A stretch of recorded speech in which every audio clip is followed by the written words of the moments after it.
मध्य प्रदेश में लोकसभा के चुनाव में अब कांग्रेस पार्टी के सिर्फ 27 ही उम्मीदवार बच गए हैं। खजुराहो सीट पर कांग्रेस पार्टी ने समाजवादी पार्टी को एडजस्ट किया था। समाजवादी पार्टी के कैंडिडेट का नामांकन रद्द हो गया।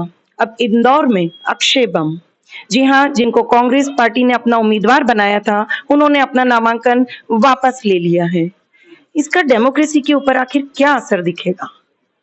कांग्रेस पार्टी पर क्या असर दिखेगा? मध्य प्रदेश में खास तौर पर अगर हम बात करें इंदौर की, तो क्या असर दिखाई देगा? इन सब सवालों पर चर्चा करने के लिए हमारे साथ मौजूद है मध्य प्रदेश मीडिया प्रभारी, कांग्रेस मीडिया प्रभारी मुकेश नायक जी। वर्तमान समय में जिस तरह से कांग्रेस में भगदड़ मच रही है और कल जो इंदौर का एपिसोड हुआ है अक्षय बम वाला, मतलब अटकलें लगाई जा रही है कि अब रामनिवास रावत जी भी बीजेपी ज्वाइन कर लेंगे। आखिर ऐसी क्या वजह है नायक जी?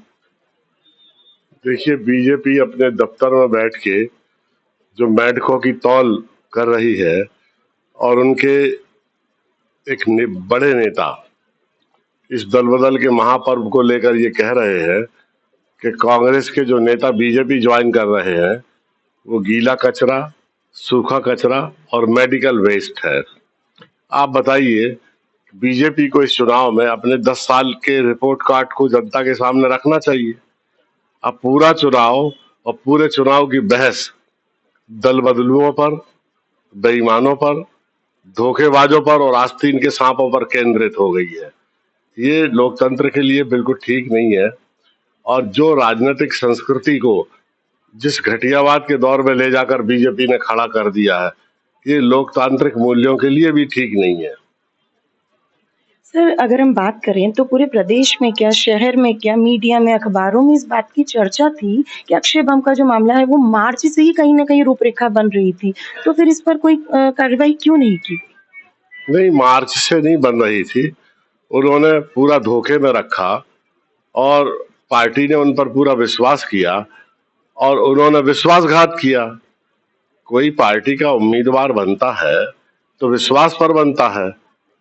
उन्होंने राजनीति और कांग्रेस के प्रति अपनी प्रतिबद्धता को रखा और कांग्रेस के उम्मीदवार बन गए। उन्होंने प्रयास किया कि उन्हें लोकसभा का उम्मीदवार बनाया जाए।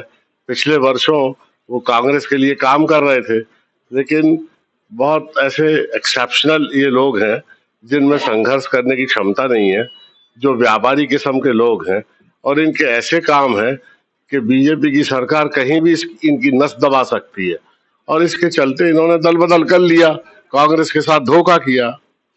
नायक जी, कहीं न कहीं ये भी कवायतें लगाई जा रही, जैसे कि जीतू पटवारी जी का बयान सामने आया है कि उन्हें टॉर्चर किया गया, दबाया गया, जो भी एक प्रेशर बनाया गया। तो सुबह तो वो जनसंपर्क कर रहे थे उन्हीं के क्षेत्र में, तो क्या उन्होंने पटवारी जी से संपर्क करने की कोशिश नहीं की?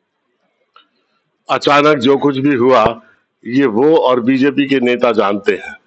जिस तरह से कैलाश विजयवर्गीय आगे की सीट पर बैठे थे, पीछे की सीट पर उनके विधायक मेंदोला बैठे थे और बगल में कांग्रेस के कैंडिडेट बैठकर पर्चा वापस करने जा रहे थे, इससे तो साफ लगता है कि बीजेपी ने उन पर दबाव डाला, एक्स्ट्रा एफर्ट किए, जिसके चलते उन्होंने दल बदल किया।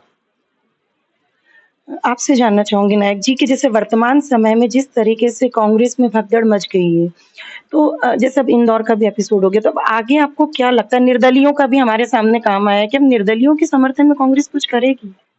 देखिए, वहां के नेता इस पर पूरा विचार विमर्श कर रहे हैं कि उन्हें क्या करना है।